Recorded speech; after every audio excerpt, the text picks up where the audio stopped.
Hi, everybody. How's it going? As Francesca said, Olivier agreed to come literally last night or yesterday after Douglas is unfortunately sick and couldn't make his flight out from the States. So first of all, I'd like to thank Olivier. I'm sure he has a lot of other things that he could be doing this morning. So thank you for taking the time to come out. Why don't you talk about what you've been up to at Airbnb for the last 2 years? Why don't you give people an idea of what your job is, and what you're doing today?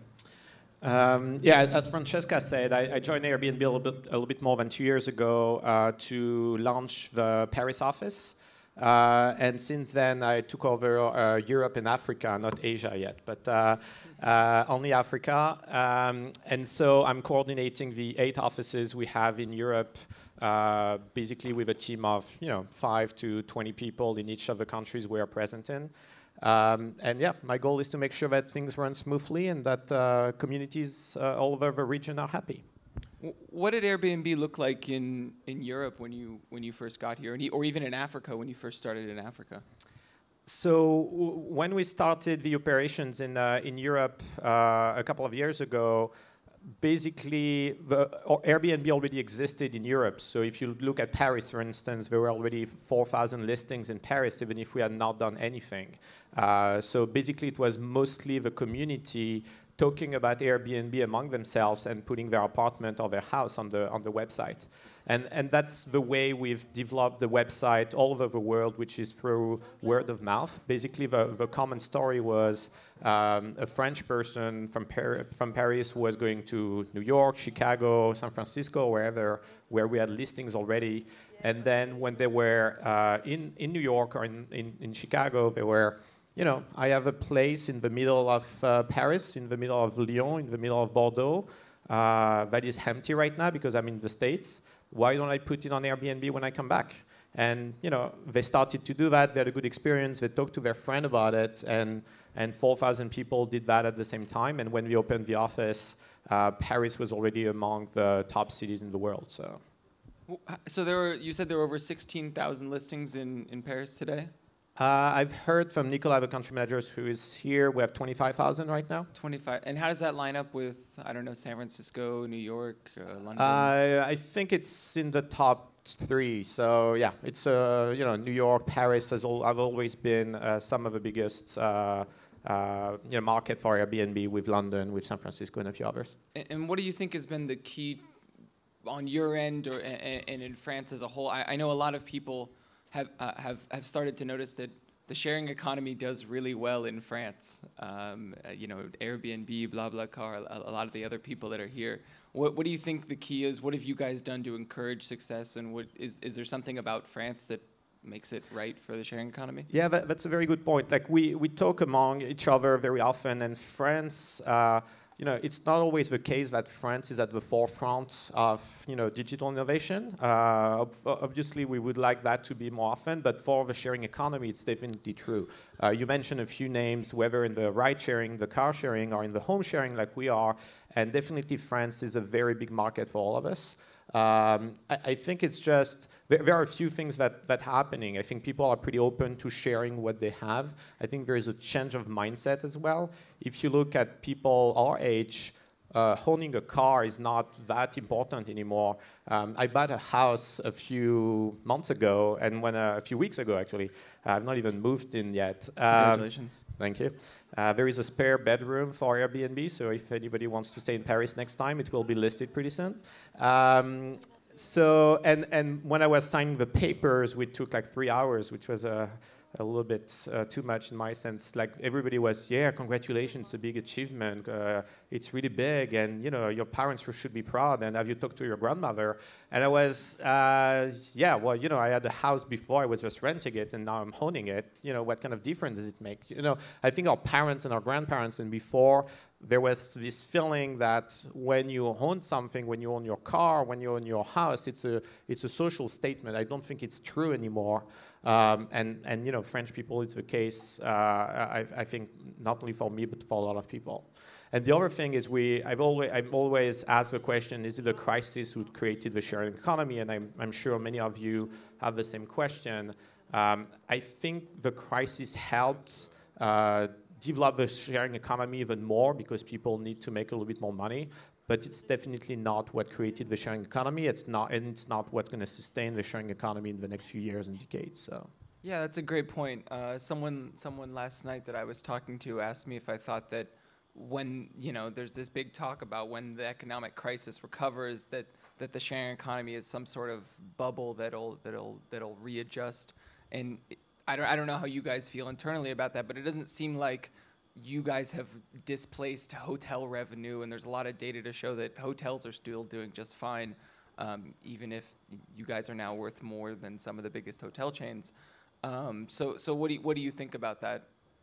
Yeah, I think for people who try to share their apartment, share their car, whatever, there is no way back. Like many people did that at the very beginning because it was hype to share your place. Some people do that because it's actually pretty nice financially to be able to pay your entire vacation because you rent your place that would otherwise have been empty. And for these reasons, people are going to continue to do that. When last year you rent your place for 2 weeks when you were on vacation and you make quite a bit of money and you paid for your entire family's vacation, why on earth would you consider not doing it this year?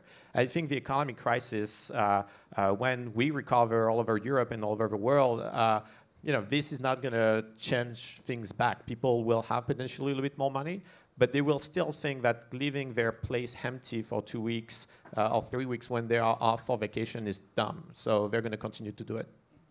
Interesting. Yeah, coming back to what you were saying about buying a house, which is an achievement, by the way. You should be proud because renting is a terrible thing to do, especially in Paris. So congratulations. Unless you're renting on Airbnb, in which case it's a great thing because you're supporting the sharing economy. But I think it seems like owning something was a lot bigger deal when you couldn't share it.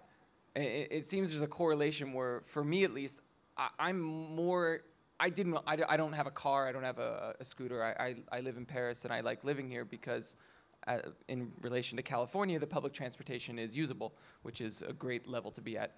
But I think I'm more interested now in owning a car since I've seen Drivey take off, because I'm like, oh, well, I don't need a car, but now it's less of an investment and it's less risky. And I think it seems like it becomes less of a status statement when it becomes a lot easier to justify the expense. Yeah, I think if, you know, some people on the car sharing, we'll talk about it later, but a lot of people actually buying a car, they might have bought a car anyway, but they buy a better car because they know they can afford it because they're going to rent it out later, or because they want something more robust because it's going to last longer. So yeah, I think you know, the sharing economy changes the way we do things. Maybe we'll do better buildings. You know, you're from the U.S., so you know how crappy some of the buildings in the U.S. can be. So yeah, if we build better things, better cars, better houses, because we know they're going to be more used, that's a good way to go. And some cities start to think about that from the get-go, which is how do we put the sharing economy from the planning stage to make sure that we don't have, like, you know, cars that are sitting on the street not used at all, that we have like apartments and houses that are not used most of the time. So yeah, that's something that needs to be taken into account. And some people that might not have bought a car maybe will because they know they can share it.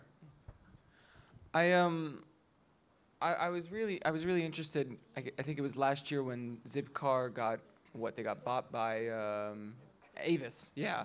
And that was a really interesting, I guess, old industry, new industry collaboration. And I started to look at, you know, how that would line up. Do you guys see Airbnb listing, do you guys list official hotels today, or do you see yourself doing that in the future? Is there a sort of old industry, new industry crossover happening right now? So right now, our relationship with the hotels are not necessarily the kind of the one you discussed, but you presented. But maybe at some point, no, we don't have any plans to list hotels anytime soon. You know, our goal is really to have a platform where individuals can share their home, and you know, we see some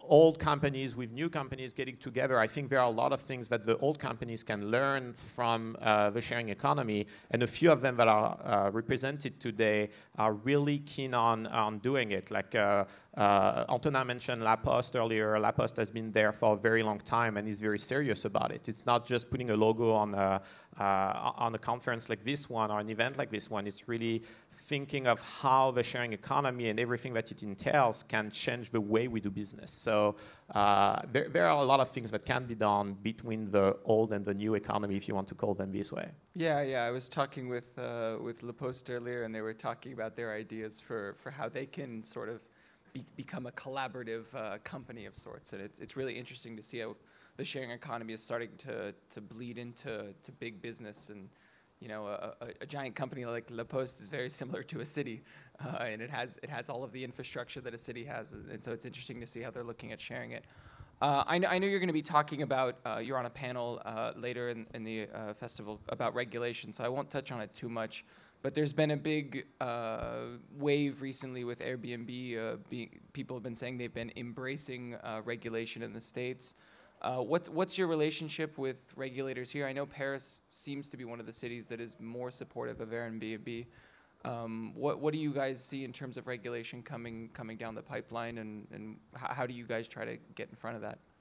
Yeah, so we have a lot of discussions, obviously, with regulators from all over the world, whether at the city level, the state level, the national level. The discussions for most of them go very well. So I remember when I launched the Paris office, one of the first discussions I had at the Paris City Hall, the person told me, your worst enemy is ignorance.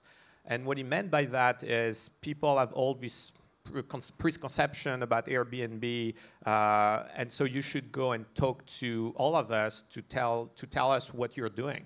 And that's basically what we're doing. We're just going to every city and every government and tell them what exactly we're about, what home sharing is about.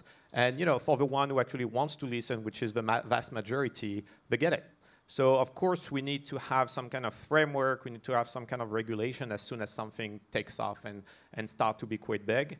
But for most of them, they do understand that it's actually a better use of the resources that we have. It's a great way to host families that otherwise wouldn't travel to big cities. That's a great way to make sure that when you have a peak of frequentation in a specific city, you can have, and all the hotels are sold out. It's a good way to make sure that you can host all these people. In a couple of years, Ouishare is going to be so big that all the hotel rooms will be full. So fully Airbnb and HomeShare and all home sharing platforms will be there to host all of you guys. So. Awesome. So just to wrap up, what are some sharing economy services that you use other than Airbnb in your new home? Are you a BlaBlaCar user? So I've used BlaBlaCar before. I'm a Drivey and a WeCar user. I have a car as well. So I try to do both. Otherwise, Paulin and Marion are upset if I do one versus the other. So I try to do both. Yeah, I'm trying to use quite a few of sharing economy services. It's a good way for me also to test what the others are doing. And there are a lot of very good things happening now. You can rent a boat as well for the summer if you don't know what you want to do. There are a lot of boat sharing companies that have been starting the past 12 months. So a lot of things are happening and a lot of good things. So. Awesome, cool. Well, Olivier, thanks for taking the time to chat with us, and thank you, everyone, and I hope you guys enjoy the rest of your day. Thank you.